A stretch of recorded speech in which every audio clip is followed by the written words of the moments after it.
Hello, everybody. My name is Gary Gomes. I'm here to talk with you about Vedic astrology. I know some of my colleagues prefer to call it Indian astrology or Jyotish, but it's more convenient and more accepted in the United States to call it Vedic astrology because there are links to certain books, mainly what are called the Itihasas, in which actually do reference nakshatras, which are part of Indian astrology or Vedic astrology, and there are also some references in the Atharva Veda to nakshatras, which to me makes it Vedic astrology. So my academic peers may disagree, but I think it works. The other thing is Vedic astrology. This is just a quick review for you folks who may not have seen this program before. The date is September 5th, 2021. I've been an astrologer for roughly 31 years now. And I started in Indian astrology, not in Western astrology. I learned Western after I learned Vedic. So basically, and Chinese a few years after that. So basically, Vedic works from the premise that we have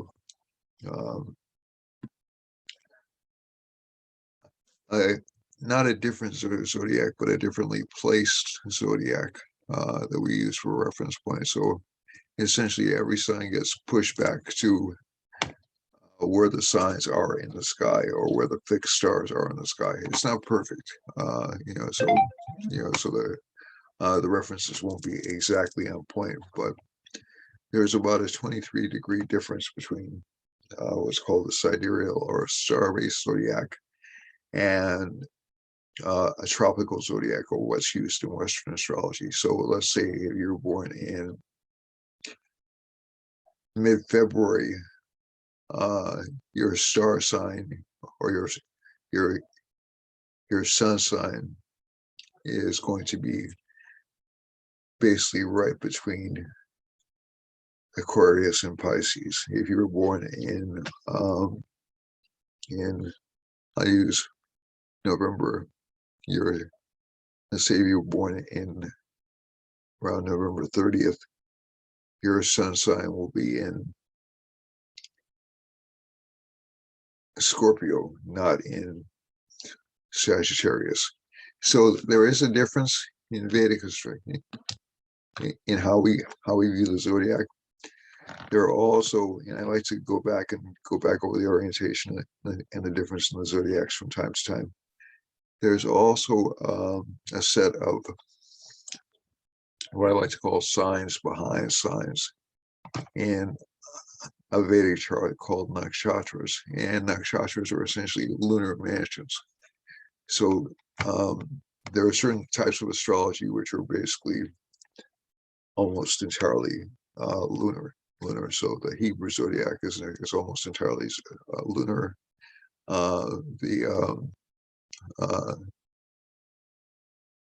Certain parts of Chinese astrology are lunar based. So that's why we have the New Year starting on different days in Chinese astrology. So this is not unique to Indian astrology, but essentially the nakshatras determine the path of life the person undertakes, whether or not they're having, whether or not certain parts of life are being emphasized or de-emphasized. That's judged by by the nakshatra placement.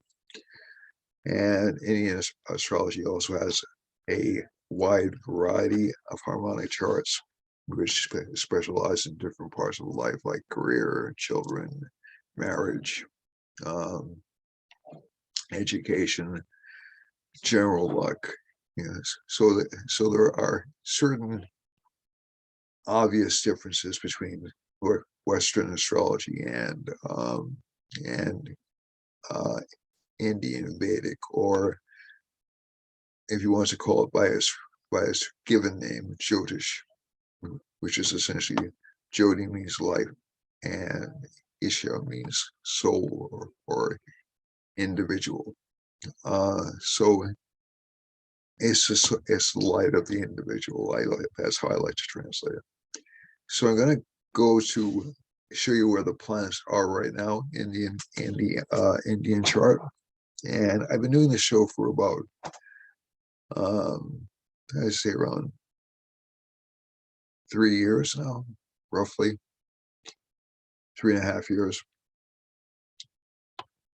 and so I'm going to show you what the actual zodiac looks like. Sorry about that, folks.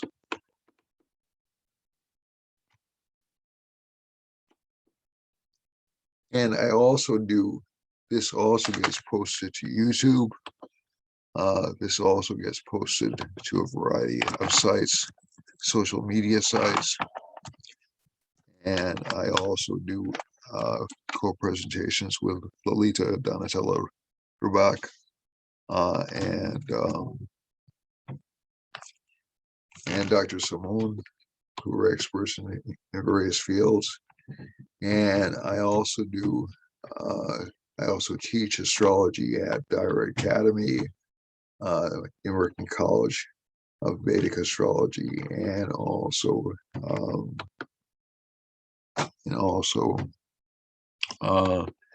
Kepler College. And I was a past president of the Council of Vedic Astrology and past vice president.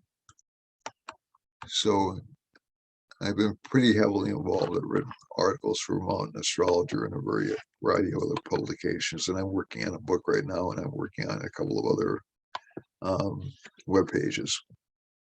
So essentially, I pulled up a chart right now, which has, this is the layout of where the planets are September 5th in the sky over New Bedford, Massachusetts.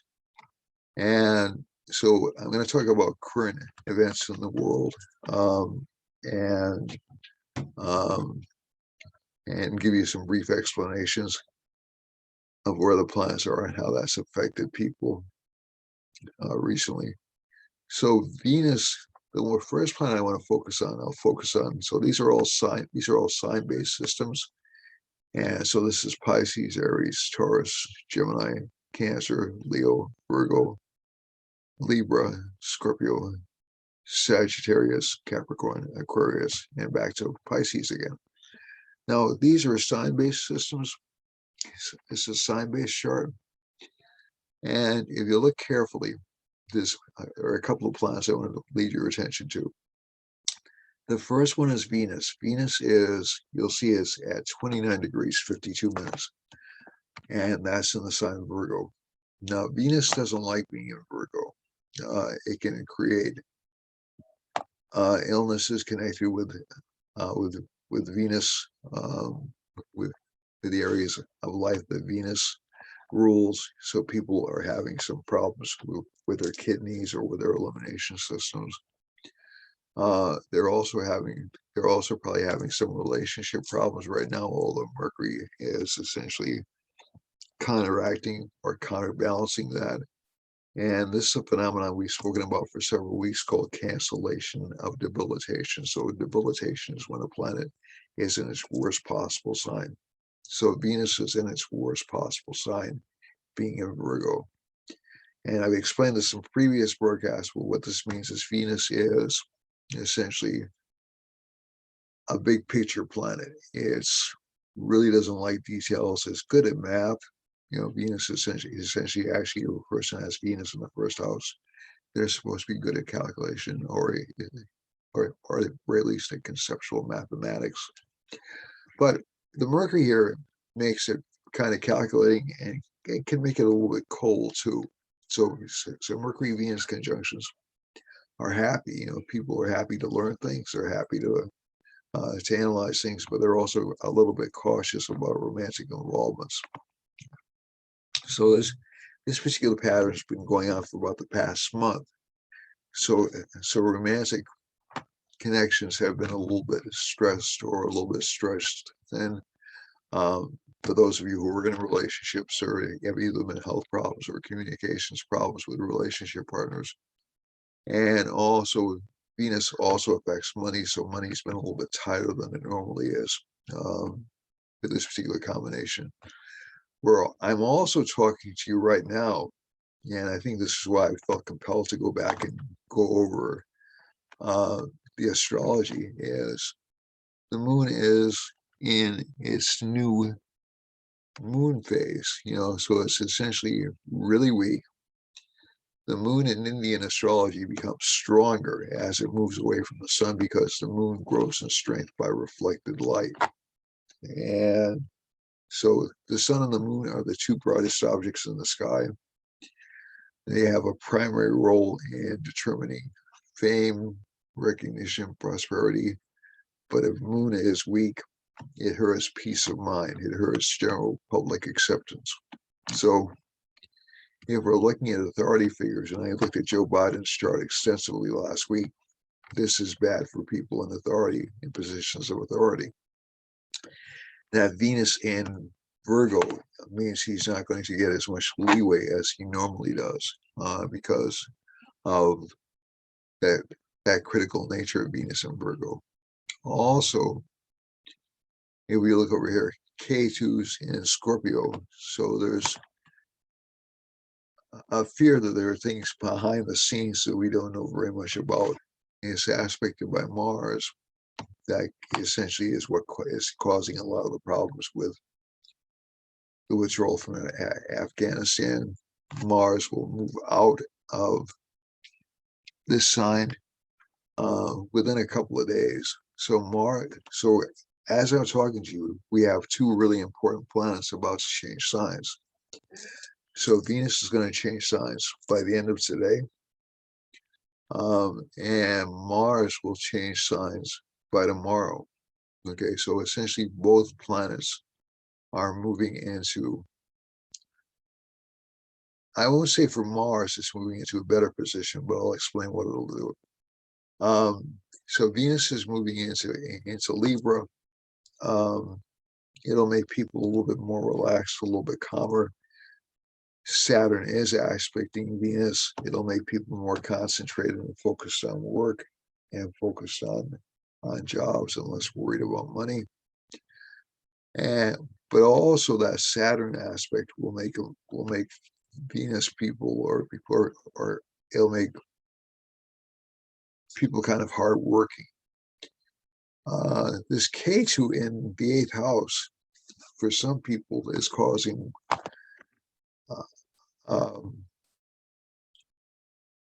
problems in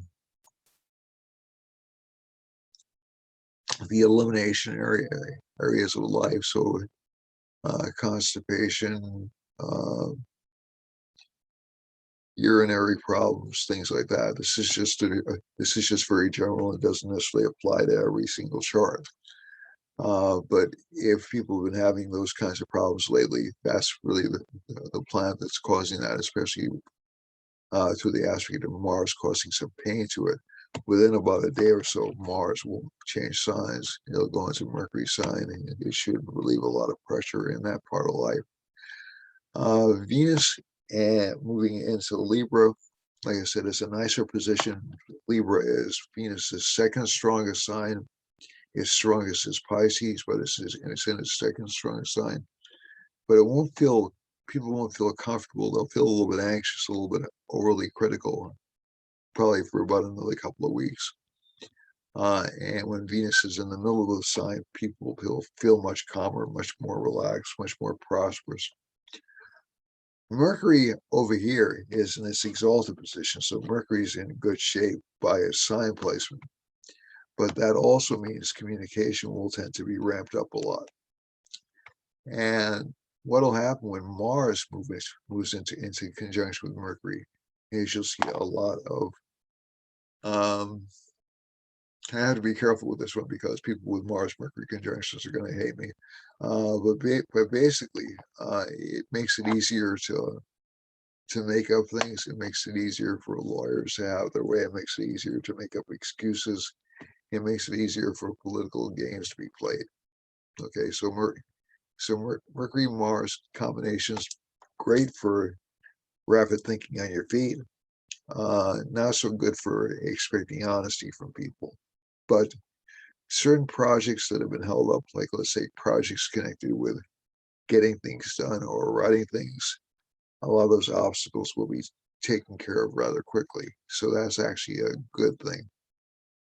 Venus actually is also kind of well placed right now because it's in an unfavorable sign, but it's past its weakest point, and it's in a nakshatra or a lunar mansion called Chitra.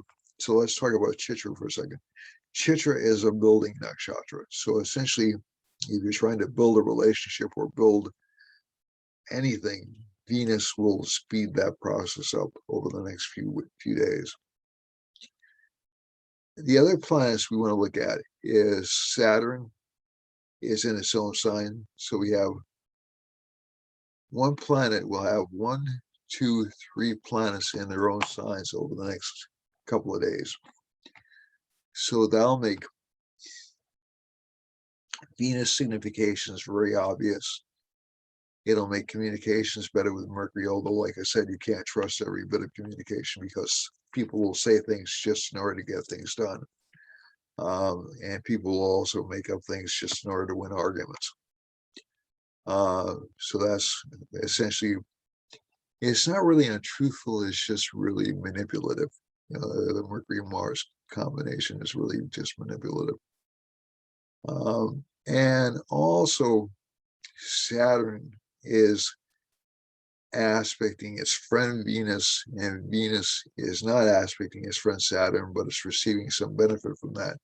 So in one type of astrology, if these two planets interact, things become solid relationship-wise. They become very practical. They become, there's no nonsense about relationship life and about business deals. So it's actually a pretty good placement. K2, so Saturn in the sign, what that does in plain English is and Jupiter will be changing signs shortly as well, within about a week or so. And Jupiter will be in its debilitation sign. So what does debilitation mean? Well, the significations of the planet tend to get hurt. So Jupiter will tend to be, it'll make us less wise, less open, less willing to take risks if it's in Capricorn. It will also make us a little bit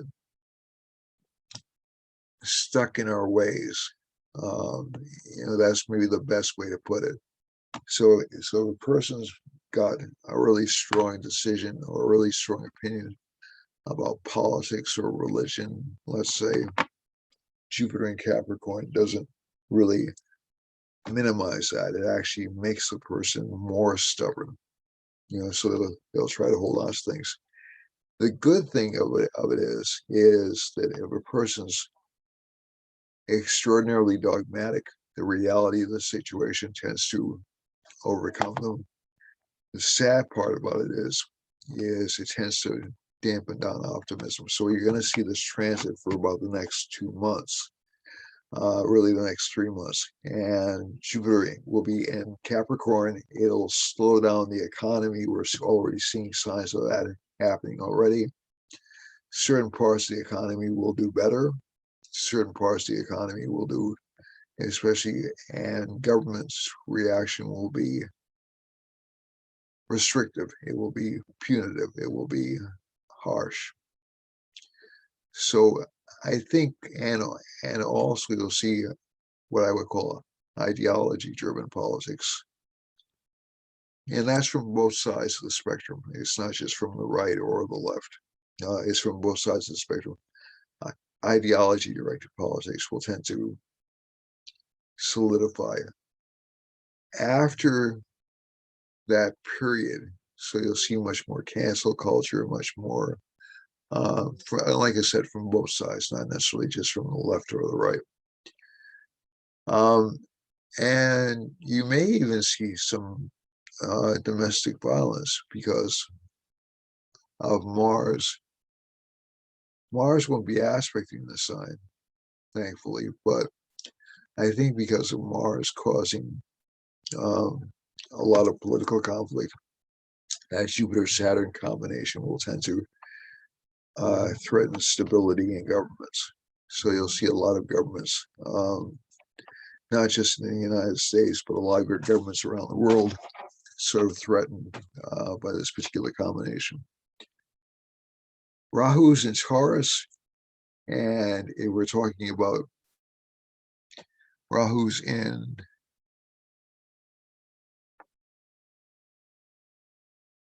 so this is what we're talking about. Nakshatras, Rahu's in Rohini Nakshatra, which is supposed to be the most delightful nakshatra. It's supposed to be enjoyable, happy. Rahu tends to make us dissatisfied, so it will actually give us numerous gifts, but we'll say, no, that's not quite what I meant. I meant this other thing instead. I want this other thing instead. Ketu is in Anuradha, so it prevents people from coming together. It obstructs them or encourages miscommunication. So we're going to have a couple of bumpy months. And as I said last week, we have COVID. COVID is still an issue internationally. Afghanistan is still an issue internationally. There'll be more accusations of lying, and I would say more. Oh gosh, I'm just trying to think of a good way to put it without offending everybody in the world. More lies from both from most major political parties. Okay, just in order to make themselves look good. So this will last for about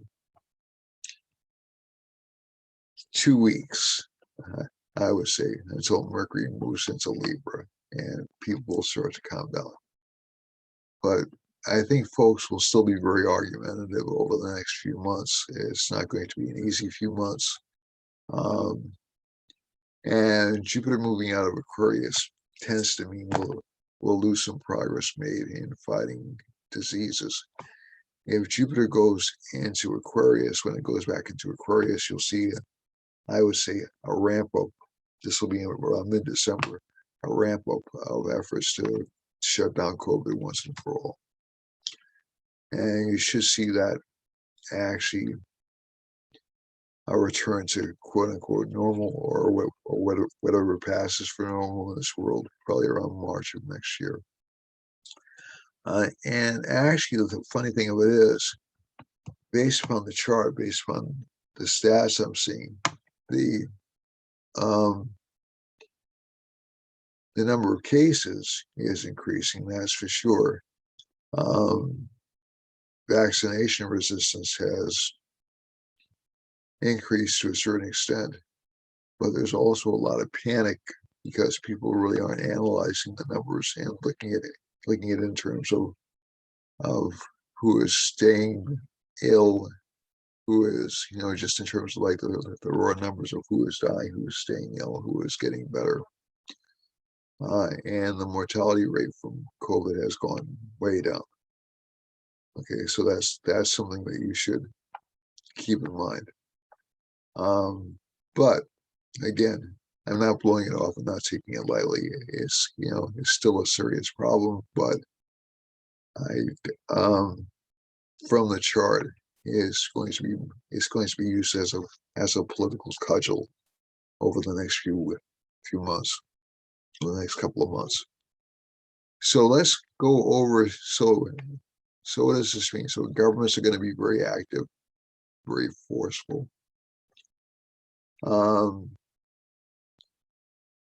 They'll think they're doing the right thing. Definitely think they're doing the right thing. Be prepared for more financial concerns, especially in the United States, because of the Jupiter-Saturn conjunction. And maybe even a push to actually pass legislation which will pump more money into the economy. Will come within about a month or so. So let's look at the world map, which is what I normally do in these forecasts. But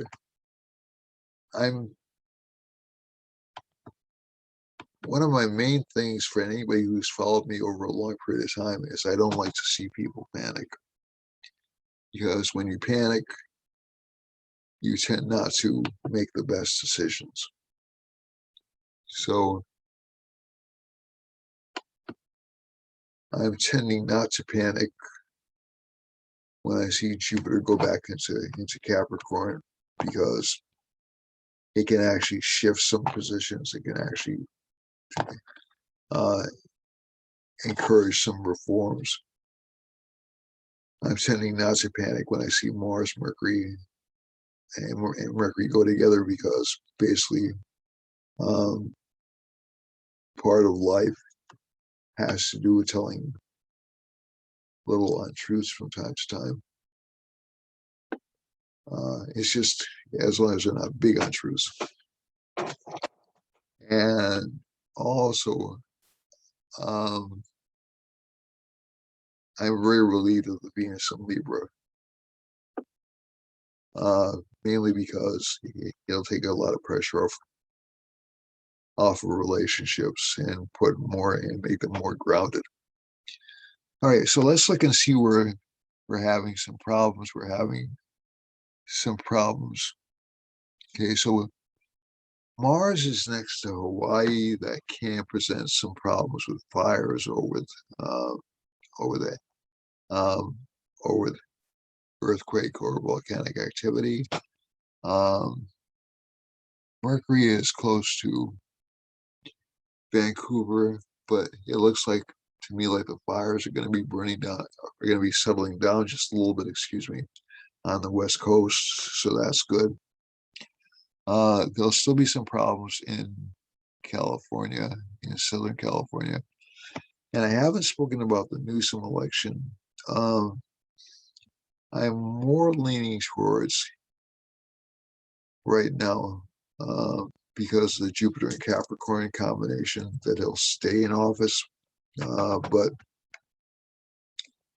that's one of those things that it's really a coin toss in my mind. I'll try to give you an exact prediction next week. I believe the actual election is 2 weeks away. The actual recall is 2 weeks away. If I'm right, the edge is towards recall right now. When Venus enters Libra, the edge will go slightly towards keeping him in office, but he could still be thrown out. And if we're looking at this debilitated Venus in California, does indicate some change of leadership over there, but it's not as strong as it was. Saturn is going through New Mexico and Texas, so there is diseases and fires and or some kinds of delays in lines of delivery in this part of the country. Moon is next to Rahu around in the south, so we're seeing outbreaks of COVID in this part of the country. We'll probably see outbreaks of COVID in Nicaragua and Guatemala because of this, and some panic and some problems with the government because of that. We'll also see some problems with the government in the states, in Indiana, Kentucky, Tennessee, Louisiana. Mississippi, all the way through Michigan. So there'll be a lot of disruption, a lot of panic in that part of the country. And you'll see some changes in government really through Massachusetts, all the way down through Haiti and Cuba. So there's an interesting line going through here. It's a Rahu line. So again, there'll be a little bit of panic in Cuba, some panic in Iceland. Brazil is subject to fires, and the West Coast. And there'll be some disruption to governments in Chile, Venezuela, Bolivia, and also some general. So Brazil had like a little bit of a break last week, in which they seem to have improved, but now it looks like they're back in kind of a bad place. Brazil will probably get out of this. I have to look at Brazil's chart individually, but Brazil will probably be in a rough place for another couple of years. If we're looking at Europe, we have a Saturn line going up through France, Germany, and that to me indicates some economic issues, probably some in England as well, because these places are very far away from each other. And if we look through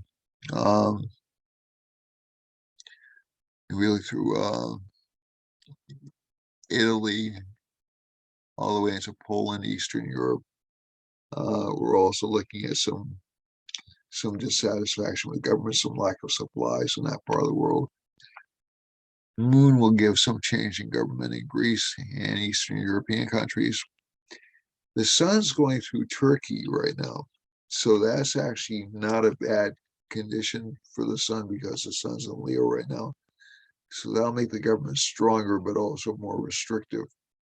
So I expect to see Turkey having more restraints on people, more conditions in which they can't move, and there'll also be some violence in eastern Turkey, and also in Saudi Arabia and down through Yemen,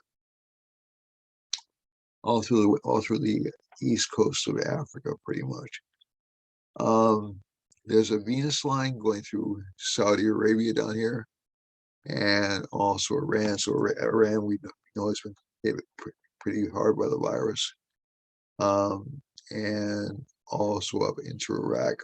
So those parts of the world will be pretty much under affliction. The Rahu line goes through, it's a Rahu and a Saturn line intersecting close to Afghanistan, but it's essentially moving away and is hitting into India. So to me, that means India is going to get an influx of people fleeing Afghanistan, and there'll also be some worry about influxes of individuals in eastern India, especially around Bengal. Jupiter is running through China, so actually China looks like it's doing a little bit better, but if I look at the line next to it, I need to move this that way. It's a moon line, so essentially China's starting to gear up its economy, but its economy's been slowed down, especially in close to the Mongolian regions, and also Vietnam and Burma should be expecting some problems as well, some changes in governments. The other line we see is a Rahu line going through China, which again puts them in kind of a panic mode. They're not really sure what the future will bring, and there'll be some violence in eastern China, maybe connected with Taiwan, and also the Philippines are threatened by that. So is Borneo. Japan looks like it's largely untouched, although there's a little bit of an economic slowdown in China and Japan, excuse me. And it looks to me like actually, although it's still under affliction, the western parts of Australia are still under affliction. It looks to me like Australia is going to be finally starting to come out of some of the problems it's been having over the past few months with shutdowns. New Zealand looks like it's either close to a shutdown or in shutdown mode already, just from that Saturn line, really close to it. So that's the world in a nutshell. The parts that I'm most worried about would tend to be this part, Saudi Arabia up through Turkey, and also some potential for violence or panic in the industrial heartland, and also some problems in California, because California still looks like it's in some trouble. Whether or not that Venus moving into Libra will rescue Newsom, I don't know. But to be honest with you, it looks to me like he's on the ropes. But we'll examine that more carefully in the next broadcast, because it'll be a bit closer. So let's go on and see what's happening. So let's go over and do a quick summary. Also, again, I like to encourage you to share the video with your friends or with people that you know. I do have plans of expanding this and making it a much better presentation. And I also want to expand into other channels and do co-broadcasts with people, because I think it's interesting to hear other astrologers' perspective on what's going on in the world versus just mine. So it's always illuminating. And I'm also willing to talk with other experts about things like remedial measures. I just want to take a few seconds today to break standard and talk about remedies or upayas in Vedic astrology. Then we'll go into individual charts.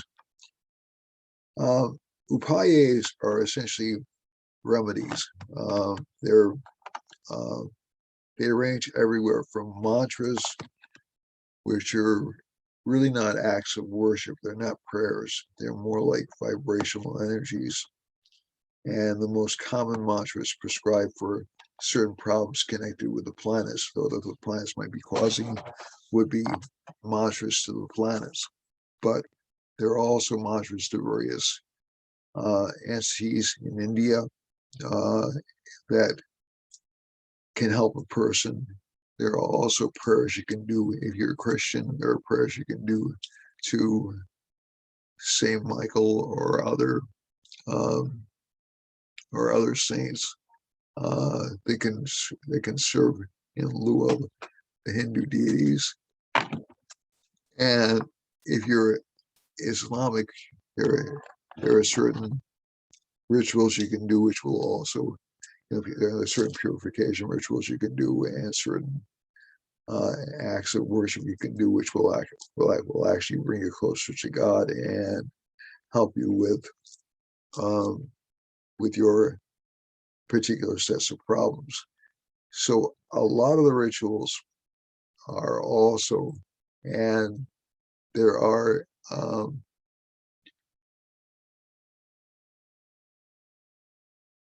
some of the mantra practices in India are very long, some are very short. There are really 108 names for each of the planets, and those correspond to places in the chart. Andrew Foss has given a really nice presentation on this. But the actual mantras are not secret mantras. They've been mantras that I've been aware of since around 1994 or so. And they're available in books by Dr. and Mrs. Saraswati from India. So you have like individual mantras for each of the 108 places of the nakshatras. The other thing is you can actually use gemstones if you feel like doing that. Gemstones or crystals you can wear, which will help with the planets. There are also rituals you can do, and by rituals I don't mean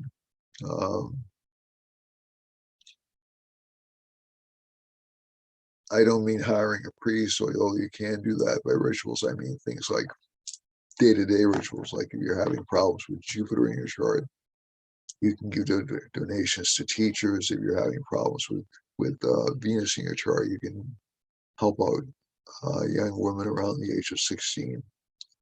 And to help Mercury, you can actually give, you can actually help young mendicants or students. So there are a variety of things you can do which will actually help all the, let's say the planet's weak and causing problems for you in a chart, which you can do. There's a certain time to do those, which I can provide to you. I do readings. I do accept students individually. And there's a subcategory of Indian astrology, which also exists in Western astrology, called electional astrology, or muhurta. And muhurta means moment in Indian astrology. And so it's best to pick the right moment to do an act for the best result. So that's done by looking at a variety of factors in the chart. And you also draw up a special chart for that time. So let's say you're buying a car. There are times that it's better to do that than other times, as I found out from personal experience. And because I've had to buy cars during certain periods, or I had the opportunities, I've tracked those things, and I've seen cars that gave me trouble being bought during bad periods, bad muhurtas, and cars that have treated me well being bought during good muhurtas. And it also helps to know from your chart whether or not you'll have good luck with cars, or good luck with properties, or good luck with marriage. So you can sort of like reinforce the chart so it'll actually help you out. So it'll actually give you good results. So I think those are the things, those are some of the more active components of Vedic astrology. They've largely grown out of fashion in Western astrology, although you can buy old books which do tell you about these remedies, going all the way back to Latin times, to more recent books like the Picatrix, which is not a lot of people are afraid of. But basically, there are remedies you can undertake for the planets. So let's go and look at individual charts for this month. And I have around 15 minutes left, so let's see if we can do this. So let's start with Aries. Aries continues to have dissatisfaction with the amount of money it's making. It feels like it needs more. That has probably been underscored a lot over the past month or so because Venus has been debilitated. But over the past couple of weeks, this sign has figured out how to publicize itself a little bit better. There are also some problems with children from the sign. So children will seem to be a little bit strong-willed or stubborn for this sign. And their own health, they'll be very dissatisfied with their own health or their own appearance during this month. They'll pass within about by the end of the day, but any decisions made about perfecting their own appearance will stay in place. They'll stick with it. Ketu's in the 8th house. There can be unseen obstacles or unseen barriers that can be problems to the health of the family for the sign this month. And I'll continue over the next few months, so it'll make them a little bit panicky, which is unusual for Aries, but that's really what these combinations do. And also, but this sign will also see a change in luck this month because of the moon. The moon Mars changing signs.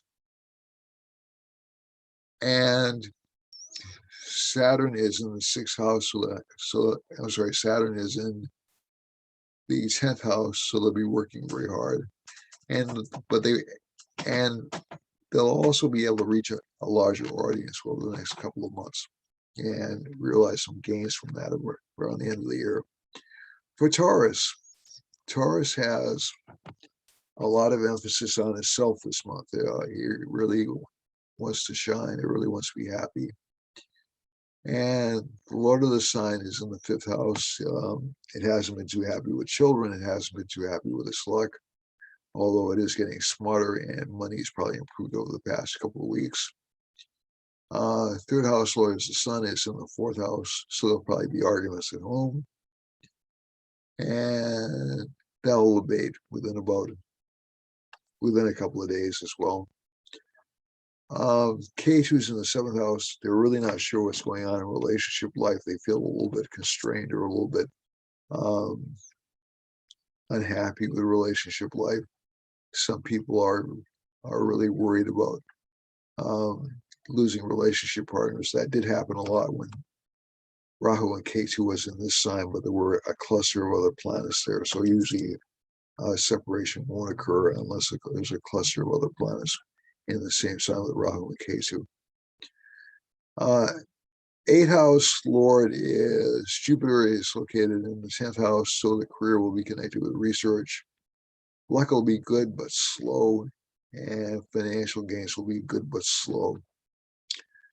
For Gemini, Gemini has the Lord in the 4th house, so they're very smart this month. They're very clever. They're very clever at promoting themselves, and they have a strong desire to promote themselves and a strong desire to be heard, and a lot of courage to pull that off this month.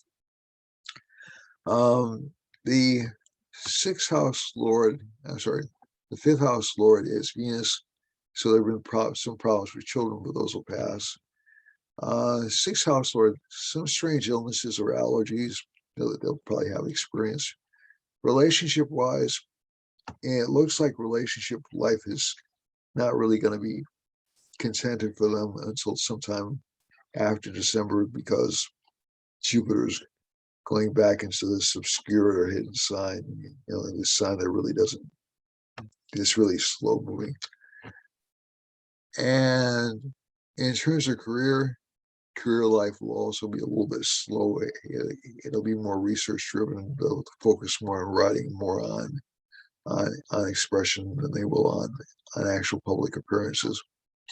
And they'll still be spending a lot of money really until around March of next year. Cancer has Sun, Moon, and Mars in the 2nd house. Moon is very weak, so this sign is going to feel a little bit down for a couple of days. And relationship-wise, they probably feel a little bit frustrated, like communications are going well, but they're not really the kinds of communications they like to have. 4th house Lord, it has to do with home life, so home life is a little bit unhappy. 5th house has to do with children. Children are a little bit stubborn or a little bit contrary right now. Tough to figure out. 6th house Lord is Jupiter, and Lord of the 6 is in the 8th, so that's what's called Vipreet Yoga. So that means a lot of problems will be overcome through persistence, but there are still a lot of problems. 7th house has Saturn in it, so again, there's a certain amount of boredom or predictability in relationship life. The person will stay in a relationship, but they won't necessarily get out of it, but they'll feel, and they'll also have problems, and they'll be attracting the attention of single cancers, will be attracting the attention of older people. Let's see now. Career-wise, they look like they're in fairly good shape. Again, a lot of writing, a lot of luck in terms of books and writing and expression that way. And some fame is indicated, some famous friends, meeting some new famous friends is indicated. For Leo, Sun's in the first house, which is always a good thing. Mercury's in the second house, good for making money, but they'll be lying a little bit over the next few weeks. K2's in the fourth house, some domestic disturbances. Saturn's in the sixth house, some problems with digestion or with bad habits. Maybe they'll be drinking a little bit too much.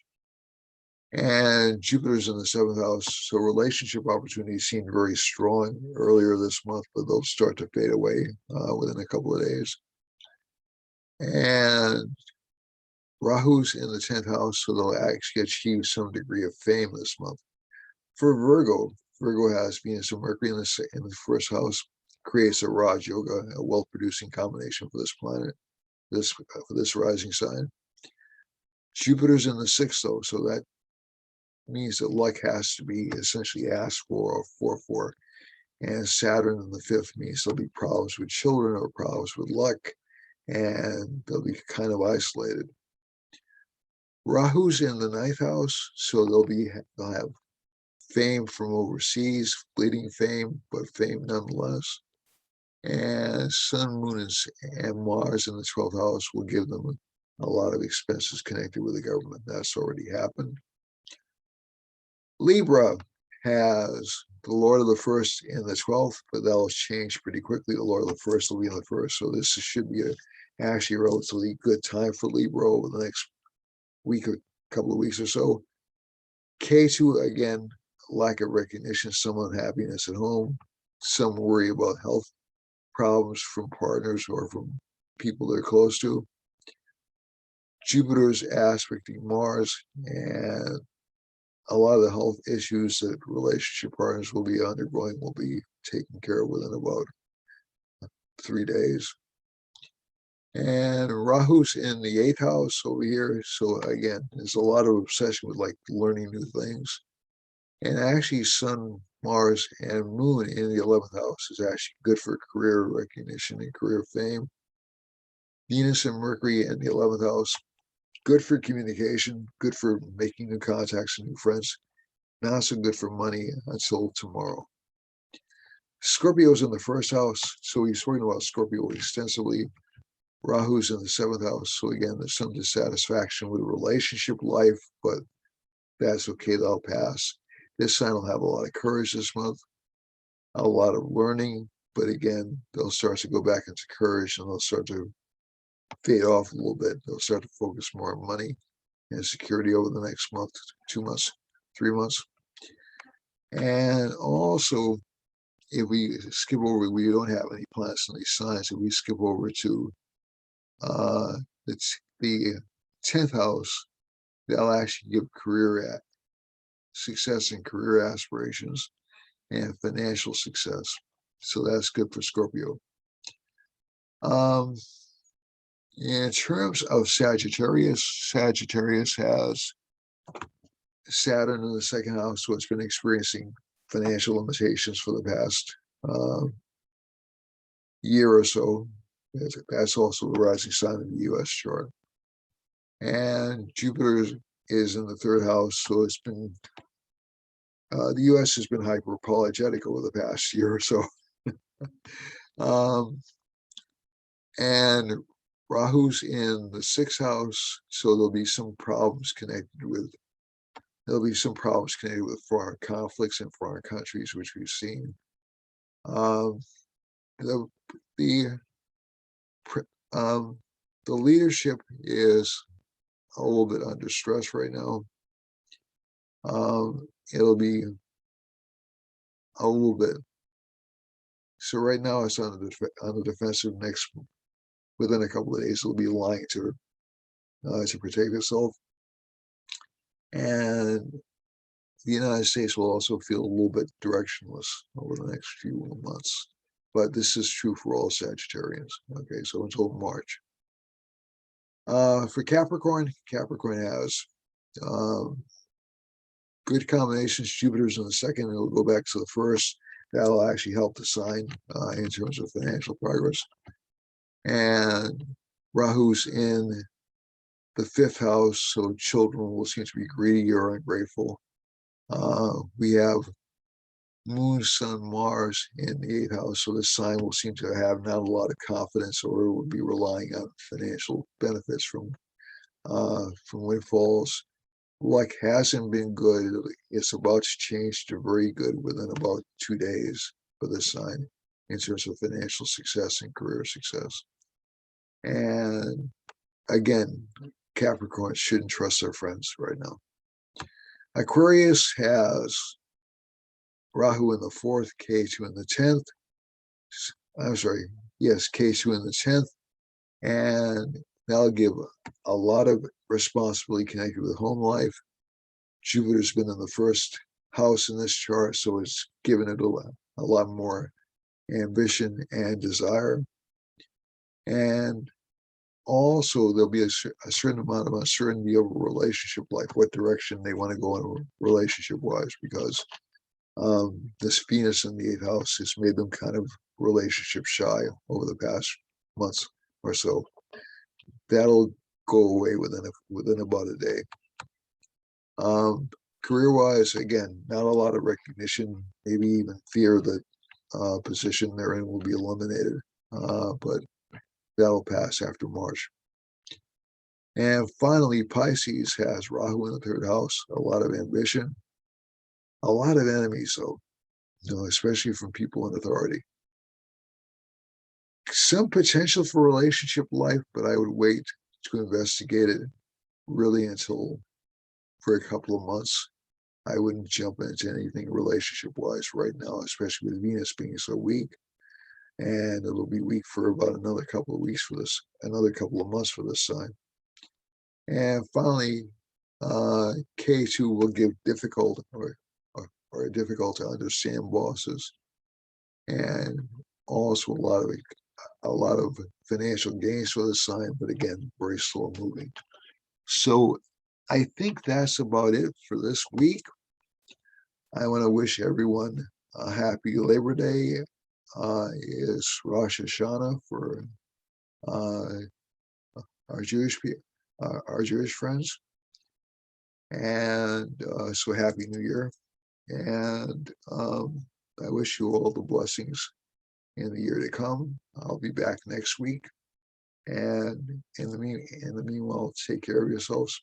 Blessings to you. Blessings to the God within you. And remember, it's your life. You control it. This is an obstacle course. You can make it through an obstacle course.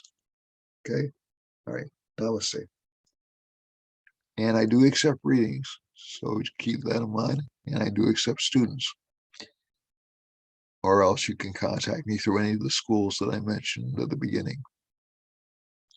Okay, everyone? All right. Be well. Namaste.